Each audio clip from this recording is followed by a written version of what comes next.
आज तक वैज्ञानिक रूप से कभी स्वीकार नहीं किया जा सकता कि किसी व्यक्ति के सिर पर हाथी का सिर लगा दिया जाए, वो कभी संभव नहीं है। देखिए, मौर्य जी रामायण जला रहे हैं और कह रहे हैं कि रामचरितमानस में सह-अस्तित्व के खिलाफ बातें लिखी गई हैं। मौर्य तो सठिया गए हैं। रामभद्राचार्य जी कह रहे हैं कि आप सठिया गए, आपको कुछ पता नहीं है। रामभद्राचार्य जी के अंदर संत का कोई गुण ही नहीं है। जो अपने पीठ पर बैठ करके ये बोलता हो कि मरे मुलायम कांसी राम, प्रेम से बोलो जय श्री राम, ऐसी ओछी सोच के लोग संत हो सकते हैं। सही माने में सबसे ज्यादा शिक्षा की आवश्यकता है रामभद्राचार्य जी को। गधे को क्या पढ़ाएंगे, शुअर को क्या पढ़ाएंगे, गाय भैंस को क्या पढ़ाएंगे, बकरी को क्या पढ़ाएंगे, ऊंट हाथी घोड़े को क्या पढ़ाएंगे, और फिर दूसरी चाल ढोल को क्या पढ़ाएंगे। पढ़ाने का मतलब होता है शिक्षित करना, ढोल बजाया, ट्रेनिंग देना मतलब होता है। ट्रेनिंग देने की आवश्यकता है। आज इन तमाम ढोंगियों पाखंडियों को जो संत के रूप में देश को गुमराह कर रहे हैं और हमारी युवा पीढ़ी को गलत रास्ता दिखा रहे हैं। तथ्य दूसरी तरफ से आए, जरा ध्यान दीजिएगा, और ये फैक्ट है हमारे पास, वो भी आपको जानना चाहिए। बद्रीनाथ का जिक्र महाभारत में हुआ, स्कंद पुराण में हुआ, विष्णु पुराण में हुआ। स्कंद पुराण में इस धाम को मुक्ति पद कहा गया, द्वापर युग में इसे मणिभद्र आश्रम कहा गया, त्रेता युग में इसे योग सिद्ध नाम से जाना गया, और आप कहते हैं वहां पर बौद्ध मठ है। देखिए, आपको मैं बता दूं, ये जितने भी आपको पुस्तकों का जिक्र किया,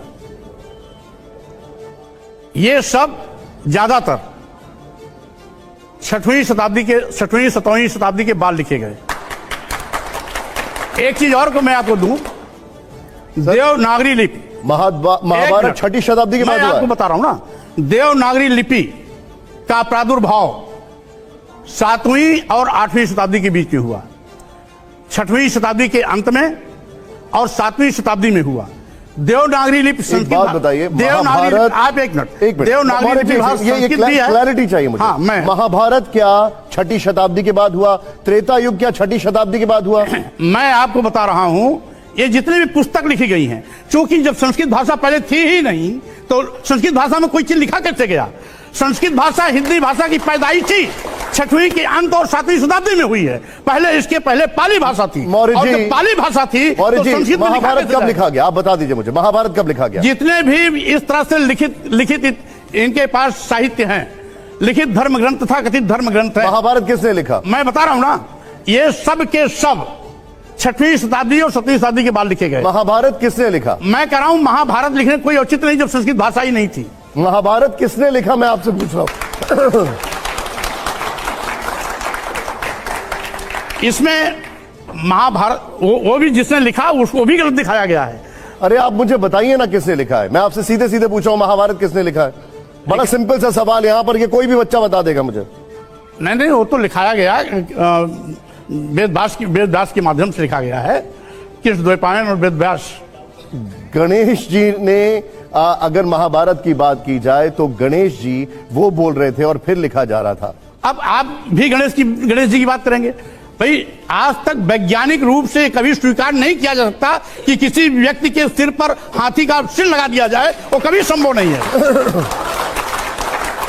हम मनगढ़ंत कहानियों में विश्वास नहीं करते। आप मुझे ये बता दीजिए, गौतम बुद्ध यानी सिद्धार्थ का जन्म कब हुआ?